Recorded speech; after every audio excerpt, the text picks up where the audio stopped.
J'espère sincèrement que vous vous portez à merveille, que tout roule pour vous. Parce que franchement, il faut être en pleine forme pour encaisser ce genre d'absurdité. Christophe Glaise, journaliste de son état, s'est vu infliger 7 années de prison ferme. 7 ans. Pourquoi ? Pour avoir simplement échangé quelques mots, oui, quelques échanges avec des membres du MAC. Pour avoir, tenez-vous bien, j'espère sincèrement que vous vous portez à merveille, que tout roule pour vous. Parce que franchement, il faut être en pleine forme pour encaisser ce genre d'absurdité. Christophe Glaise, journaliste de son état, s'est vu infliger 7 années de prison ferme. 7 ans. Pourquoi ? Pour avoir simplement échangé quelques mots, oui, quelques échanges avec des membres du MAC. Pour avoir, tenez-vous bien, entretenu une relation professionnelle journalistique avec certains individus affiliés au MAC. Mais comment appeler ça autrement qu'une pure ineptie ? Si ce n'est pas une erreur monumentale, c'est quoi ? Une farce tragique ? En réalité, Abdid, il adore, je pense, nourrir et faire des cadeaux. Je pense que c'est le Père Noël de tous les lobbies anti-algériens. Abdido, on peut l'appeler à l'occasion de cette fin d'année, à l'occasion de ces fêtes de fin d'année qui arrivent.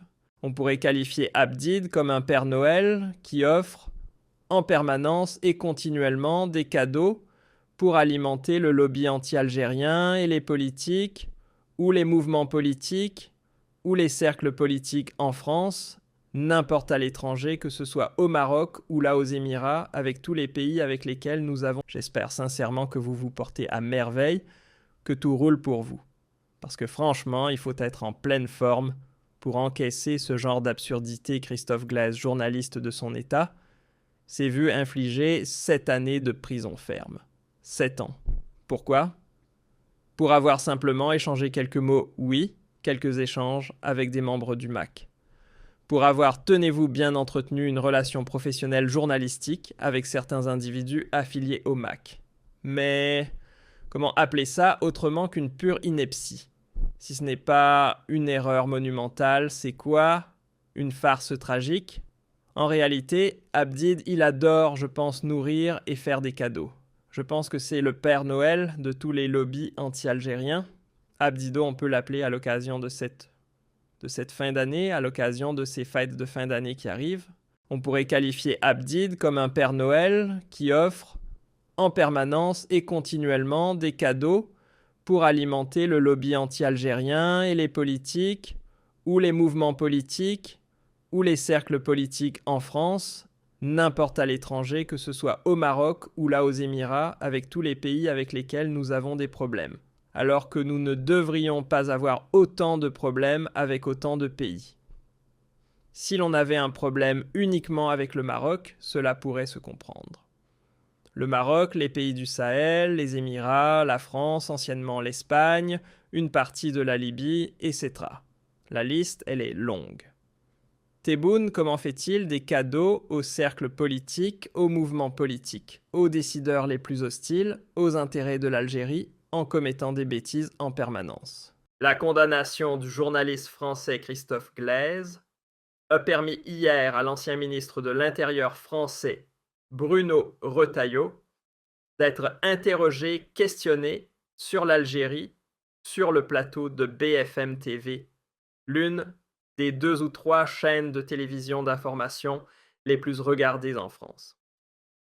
Et cela lui a donné l'opportunité de lancer des critiques, de s'attaquer brutalement et violemment à l'Algérie, et donc d'alimenter un sentiment de mobiliser l'opinion publique française pour la convaincre d'appuyer cette fameuse politique de fermeté et de bras de fer que les cercles politiques, que certains cercles politiques de la droite française, veulent pérenniser ou instaurer de façon permanente et régulière avec l'Algérie.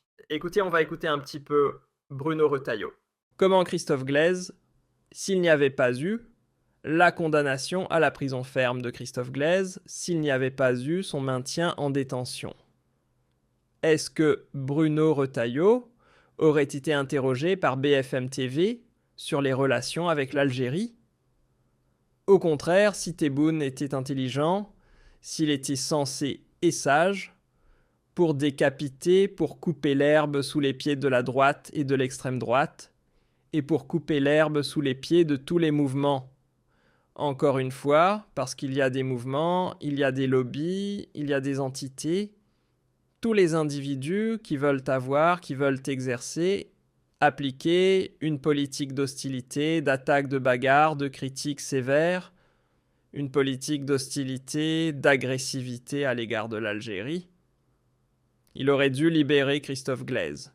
Si Tebboune avait libéré Christophe Glaise, il aurait giflé Bruno Retailleau.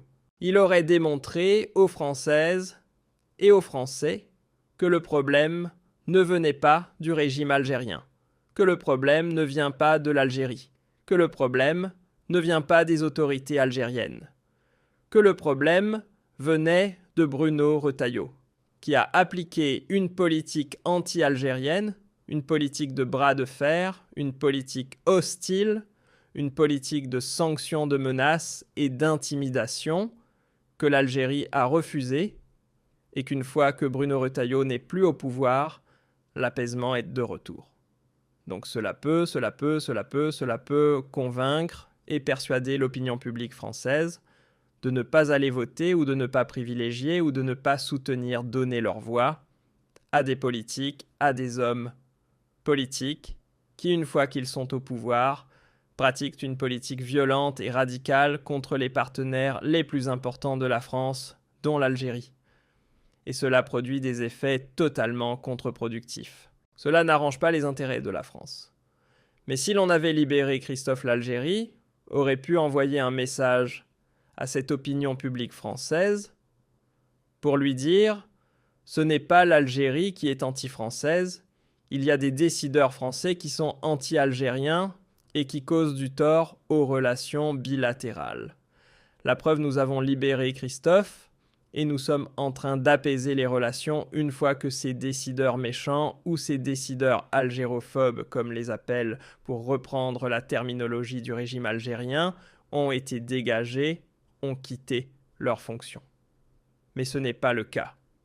Tebboune a fait un cadeau à Bruno Retailleau qu'il a bien exploité pour s'attaquer de façon brutale et voire même blessante contre les autorités algériennes, en rappelant des vérités. Vous allez voir, on va écouter un petit peu Bruno Retailleau dans sa diatribe contre l'Algérie ou contre le régime algérien. Il était très intelligent, il était très factuel. Il a utilisé les arguments qui font mal. Pourquoi ? Parce que Tebboune lui a tendu la perche. Tebboune lui a tendu une joue, comme on dit. Il a tendu l'autre joue, gifle-moi. Donc l'expression « va tendre l'autre joue », voilà. Il lui a tendu l'autre joue. Tellement il fait des bêtises et des conneries. Il alimente. Et j'ai l'impression que Tebboune, j'ai l'impression qu'il a vraiment envie de détruire les intérêts de l'Algérie, détruire tout ce qu'il y a de bon pour l'Algérie, en faisant des cadeaux en permanence aux ennemis de l'Algérie. Toi, quand tu maintiens en détention Christophe Glaise, tu ne fais que renforcer la droite, l'extrême droite et les lobbies les plus anti-algériens. Un journaliste sportif qui n'a commis aucun crime. Il a rencontré les gens du mouvement pour l'autodétermination de la Kabylie à Paris pour donner à la famille d'Albari Bossé 500 €. Le défunt Albari Bossé. Pourquoi a-t-il pris 500 € des gens du mouvement pour l'autodétermination de la Kabylie pour les donner à la famille d'Albari Bossé? Ça, c'est une action politique. Ça, c'est de l'apologie du terrorisme qu'a-t-il fait? Quelle est l'activité? Quel est le tort? Quel est le comportement répréhensible ou condamnable, immoral de Christophe Glaise qui peut être assimilé à une apologie, parler en tant que journaliste ou faire le facteur au profit d'une famille, d'un joueur qui a été mort en Algérie, qui a été tué en Algérie et qui a laissé derrière lui une famille d'orphelins. Ça, ce n'est pas faire l'apologie du terrorisme. Écoutons d'abord Monsieur Bruno Retailleau. C'est très intéressant ce qu'il a dit hier. Ce n'est pas intéressant dans la violence du ton ou de la critique, c'est intéressant dans la mécanique politique. C'est ce que révèlent les prises de position là et la nouvelle prise de parole de Bruno Retailleau, ce qu'elle révèle sur l'état des relations entre l'Algérie et la France. ce qu'elle révèle sur les dégâts irréparables qui ont été commis par Tebboune, qui fait des cadeaux avec des bêtises, comme celle de l'enfermement, et le maintien en détention de Christophe Glaise. Il fait beaucoup de mal aux intérêts de l'Algérie, puisqu'il permet encore une fois aux mouvements les plus anti-algériens, les plus algériophobes, de monter en puissance. Europe, c'est français, je vous rappelle quand même qu'ils ont failli assassiner un opposant, Amir Dizez. Est-ce que c'est normal que l'on ait des accords de 1994 et qu'ils refusent de reprendre leurs obligations de quitter le territoire français, qui sont très dangereuses? Il y a déjà un Algérien faisant l'objet d'une obligation de quitter le territoire français très dangereux, qui a assassiné à Mulhouse un retraité portugais. Est-ce que c'est normal que l'on laisse faire en regardant? Voilà Monsieur Glaise. D'ailleurs, j'ai lu ce que son frère avait dit il y a quelques jours.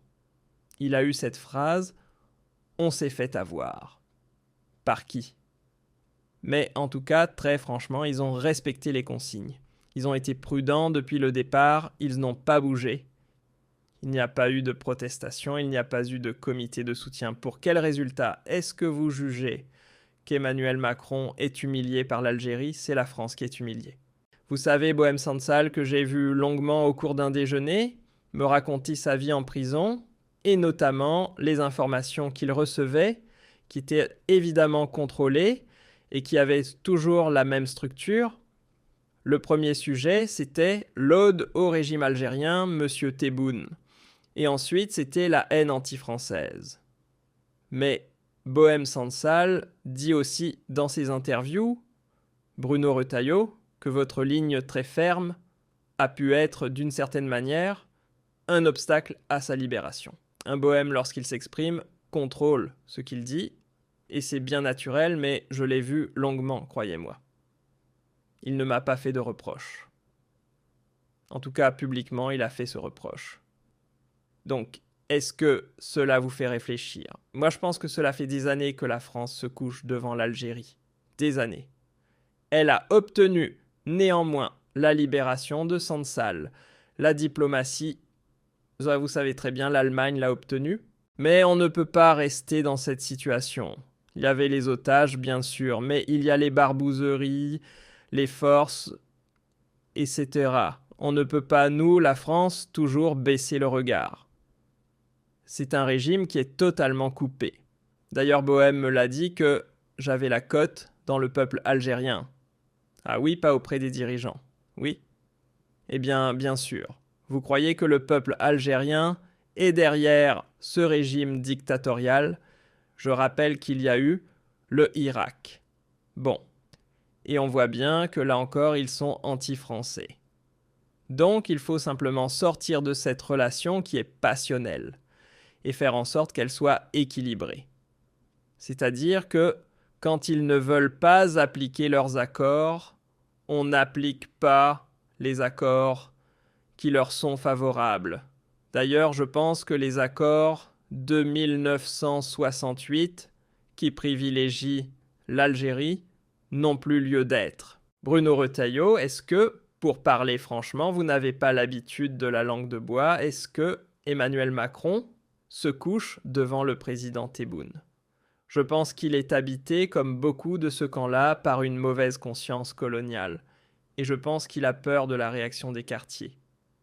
Quand on voit, par exemple, parce que c'est un bon indicateur ce qui s'est passé lors de l'élection de M. Tebboune, et la très faible participation, justement, de la diaspora algérienne en France. Participation un peu plus de 5%. On voit bien que la diaspora, les Algériens, ne soutiennent pas le régime militaro-autoritaire d'Algérie.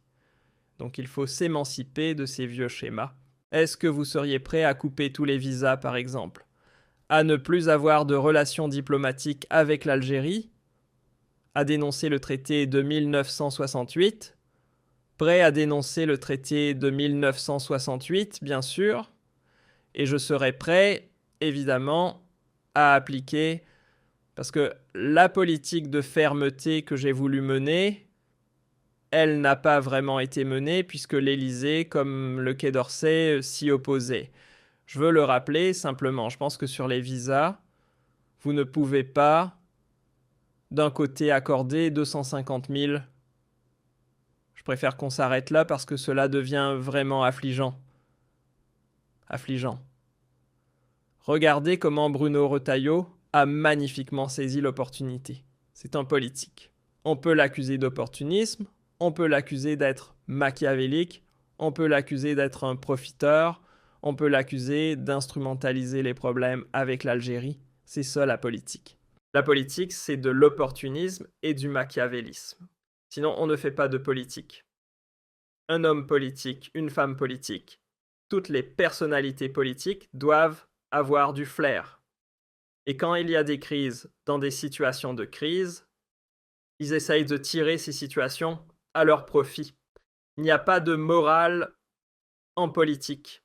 Il n'y a pas de morale. Il y a une morale générale.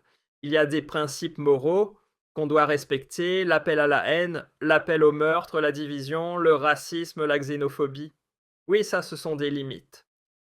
Mais il n'y a pas de morale politique au sens strict, ce sont des principes de moralité générale, mais il n'y a pas d'éthique et de morale propre à la politique. Monsieur Bruno Retailleau-Tebboune est le Père Noël pour Bruno Retailleau. Tebboune. Bruno Retailleau devrait chaque dimanche sortir le couscous kabyle de préférence, parce que moi je préfère le couscous kabyle, c'est le meilleur au monde. Pour remercier Dieu ou remercier les dieux, selon ses croyances, de lui avoir mis sur son chemin Abdidoun. Il fait les conneries. Regardez comment l'affaire Christophe Glaise a permis à Bruno Retailleau de rebondir sur les questions de l'Algérie pour dire « Voilà, je vous ai dit, je vous ai prévenu que Tebboune est un dictateur militaro-autoritaire qui a l'islam contre la France. Le peuple algérien n'est pas derrière le régime Tebboune. Il a même, Bruno Retailleau, s'est même offert le luxe de se moquer de Tebboune, des gens algériens, de les insulter en disant, en les méprisant, « Moi je suis populaire auprès du peuple, c'est le régime qui me déteste. » Mais il y a pas mal d'Algériens et d'Algériennes qui me soutiennent et qui disent que j'ai raison de dire que ce régime n'est pas légitime, ce régime n'est pas populaire. Ce régime est une dictature. Le peuple algérien n'est pas derrière ce régime.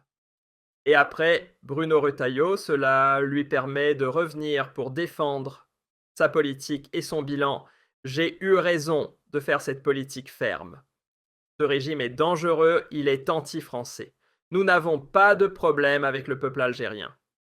Nous avons un problème avec les autorités algériennes. Vous avez vu comment il a saisi le porte-voix commun pour alimenter Bruno Retailleau. Il est en train de lui permettre de rebondir. Il affaiblit Borne avec sa politique, il affaiblit tous les amis de l'Algérie. Tous les courants politiques ou les personnalités politiques qui sont amis de l'Algérie en France ne peuvent pas défendre maintenant l'Algérie. Comment peux-tu défendre un pays qui a accusé un journaliste sportif d'apologie du terrorisme juste parce qu'ils ont retrouvé sur son téléphone des messages sur Facebook avec des membres d'une organisation qui s'appelle le Mouvement pour l'autodétermination de la Kabylie? Ça n'a pas de sens. Aucun sens. Un pays pareil n'est pas défendable. Christophe Glaise, qu'est-ce qu'il a fait de mal? Il ne fait pas partie de la politique. Ce n'est pas un ennemi de l'Algérie. C'est un journaliste sportif. Il a écrit des articles qui disent même du bien du football algérien. Il est venu pour écrire des articles à la gloire du football algérien et donc pour donner une bonne image de l'Algérie. Il se retrouve en prison, accusé de terrorisme et condamné à 5 ans de prison ferme. Comment voulez-vous que demain, les Français et les Françaises qui vont voter lors des élections présidentielles ou lors des prochaines élections, comment voulez-vous qu'ils ne se disent pas « Mais attendez, ils ont raison, Bruno Retailleau, Marine Le Pen, Jordan, Bardella, Éric Zemmour. On doit voter pour eux. L'Algérie, c'est un pays dangereux, elle prend des otages. » Oui, il y a des Français qui sont bien accueillis en Algérie, Oui, c'est bien sûr. Oui, mais Christophe Glaise, c'est un otage. C'est bon.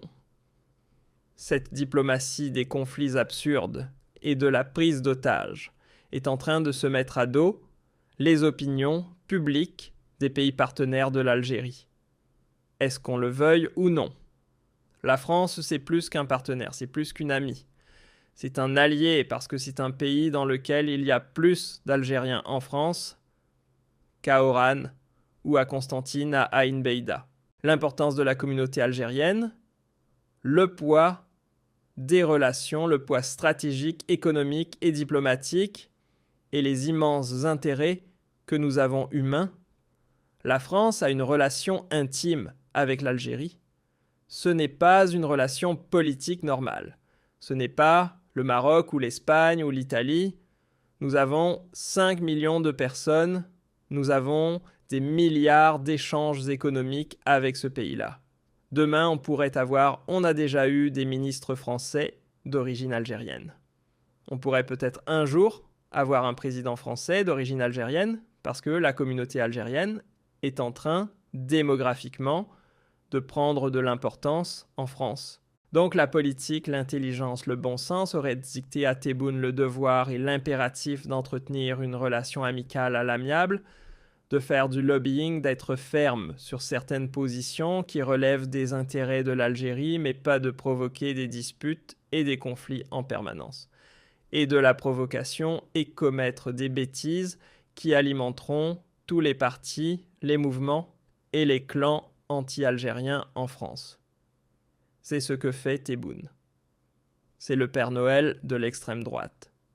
Tebboune, c'est le Père Noël pour Bruno Retailleau et pour les autres du mouvement de l'extrême droite ou de la droite dure française. C'est un Père Noël, il leur fait des cadeaux, il leur dit « Allez-y, je vous alimente. Détestez l'Algérie. Voici, je vous donne des arguments pour que vous pratiquiez une politique ferme, hostile, agressive et anti-algérienne. » C'est ça la conclusion de ce conflit débile. Le conflit avec la France, il est débile. On a commencé par le Maroc, le Sahara occidental. Et aujourd'hui, on se retrouve à traiter des problèmes qui s'accumulent et qui s'aggravent. Aucun président, Bouteflika ou un autre, n'a géré les choses comme ça. Il fallait être ferme sur les dossiers où il faut être ferme. Il faut lâcher du lest quand il faut lâcher du lest, et il faut arrêter de croire que la prise d'otage, que le chantage fonctionne. Le chantage ne fonctionnera pas. Il s'est humilié, il s'est discrédité. Ni plus, ni moins. Il a été réduit au président qui doit dire oui à une puissance étrangère au bout de 48 heures. Mais il n'a rien gagné avec l'affaire Belmadi. Et il a fait de Belmadi un héros de la liberté d'expression, un héros mondial, un grand écrivain, un grand intellectuel, alors qu'il était connu que par une minorité d'Algériens et de Français. Il n'avait aucune audience. Aujourd'hui, il a une audience, une autorité, une influence universelle. Ce sont des bêtises. À un moment donné, je pense que notre Père Noël national doit changer de politique, doit se remettre en cause.